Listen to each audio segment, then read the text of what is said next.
Hey beauties, welcome back to my channel. Today I'm going to be going over two brand new palettes from Natasha Denona.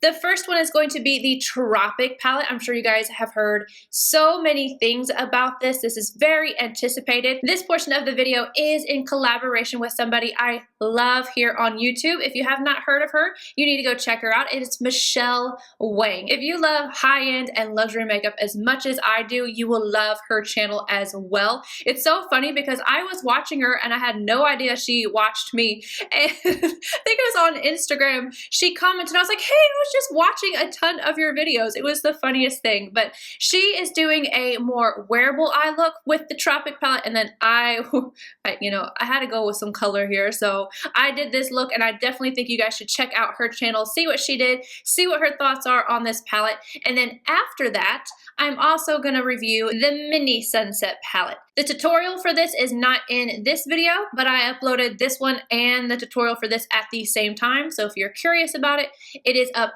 already. Let's start off with the Tropic palette. This one is $129, the same as all her 15 pan eyeshadow palettes. This is the first time she's done a plastic case for the bigger palettes. The other ones have been cardboard with like that pleathery kind of material on the outside.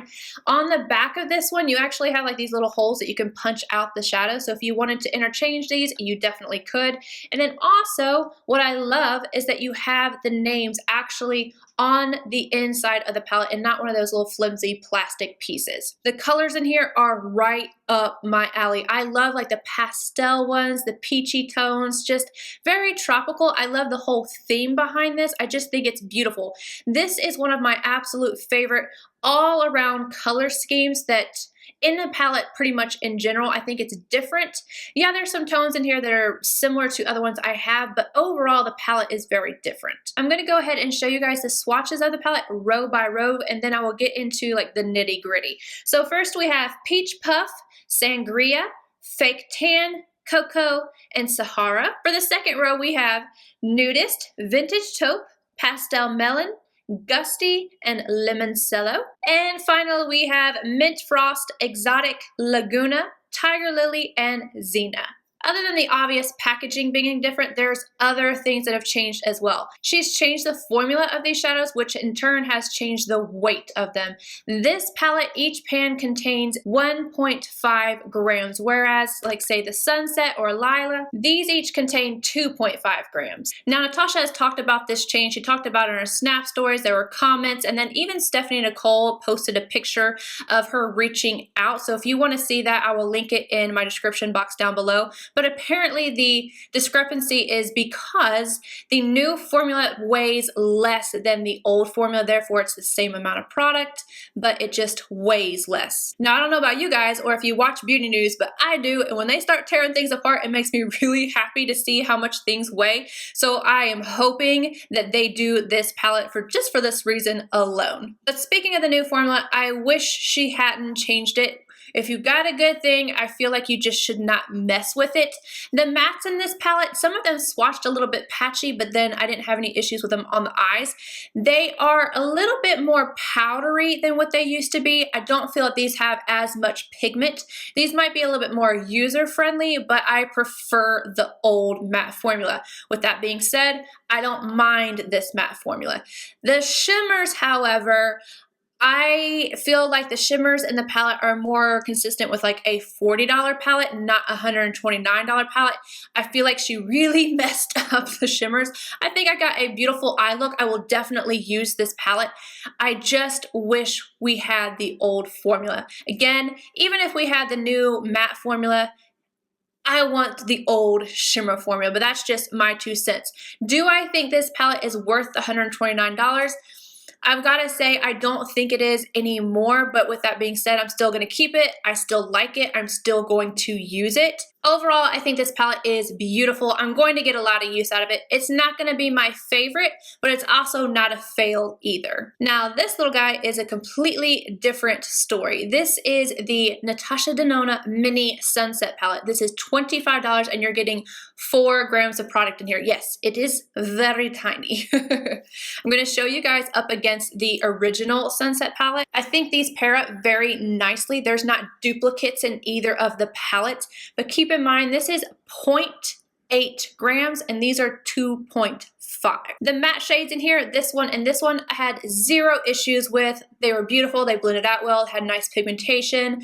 But the three shimmers, again, is just the quality for the amount of products you're getting and the price. I just don't think it's worth it. And I'm going to do some comparisons for you. If you watch my channel consistently, you know I'm not the dupe girl, but I felt like I needed to with this palette because I love some warm tone shades. I felt like I definitely had these already in my collection and I wanted to see how they compared to what I already had. And with very little effort, this is what I found. I'm going to insert a picture. So we have the Sunset palette and then right underneath I have Sydney Grace Dreamer, Sydney Grace Queen of Hearts, Makeup Geek Cocoa Bear, Sydney Grace Laura's Memory, and Makeup Geek Magic Act. Now I'm going to insert the swatches. I'm going to first do the Natasha Denona's Mini Sunset palette and then all the singles that I picked as dupes and then them side by side with the Natasha Denona being on top. As you can see, Natasha Denona is outperformed by the single eyeshadows and even my daughter was like,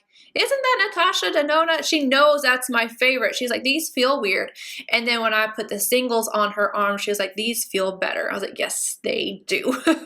And I hate that this is happening. I feel like, again, if you had a good thing, why change it? This palette, the $25 mini palette, to me was going to be a good option for people that just wanted to try to dip their toes into Natasha Denona without truly spending a large amount of money. Yes, $25 for a 4 grams worth of product is a lot of money, but again, if you just wanted to dip your toes in, I felt like this would have been a good option. However, this is not Natasha Denona quality. I hate to say it, I'm gonna go on a mini rant here, but I don't suggest this palette. I'm taking mine back. I have two. I bought one for me and one for a giveaway. Yeah, no, I am not going to hand this out to somebody and be like, yep, I approve of this because I don't. Each of these pans compared to this is 1.8 grams. Again, that's a full gram more in each of these than here. And I'm just gonna do a little swatcheroo for you. I know you guys just saw the swatches, but still. And if you bought every single one of those singles, it would be $33. So $33.25, I mean, come on now. So I'm going to get in here. I'm getting in there. And I'm going to swatch it. See, there we go. And I'm going to do the same thing. This is the Sydney Grace Queen of Hearts. I checked the site before I even started this video and made sure it was still there. Can we see the difference here?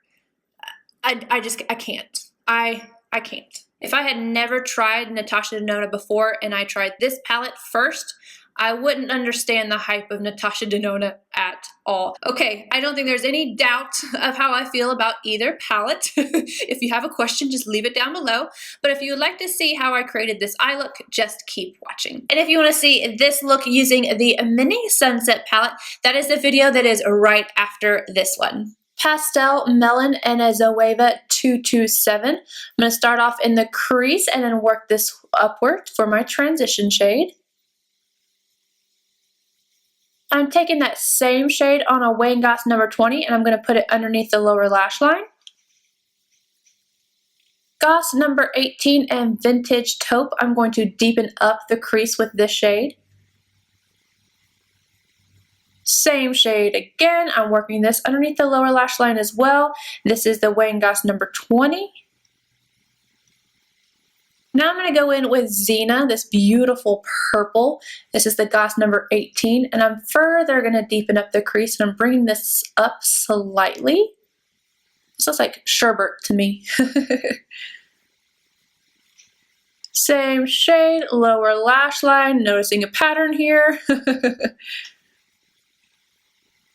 Now I'm going to go in with the MAC 221 and Laguna. I'm going to start this on the outer V, just tapping it into place.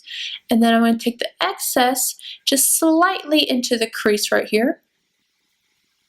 I'm going to take it right on the outer lower V as well. MAC 242 and Limoncello. I'm using this dry, but you could use it wet if you wanted it to be a little bit more impactful. And just tap over the blue. Make sure I get it on the inner corner just a little bit. This is a Wang number 19, pretty much the same thing as a MAC 221. I'm just adding a little bit more purple back into the crease so that I don't lose that definition. Linda Hallberg 303 and a little bit of Mint Frost right on this inner corner. Then to achieve this wing liner, I'm just going to use a liner brush and a little bit of Insomniac from Anastasia Beverly Hills. Alright you guys, that is it for the final look and all of my thoughts. Please make sure you check out Michele's video and let me know what you think. Subscribe to her and tell her that Puffin's wife sent you. Give this video a thumbs up if you enjoyed it, and I'll see you guys in my next video. Bye guys!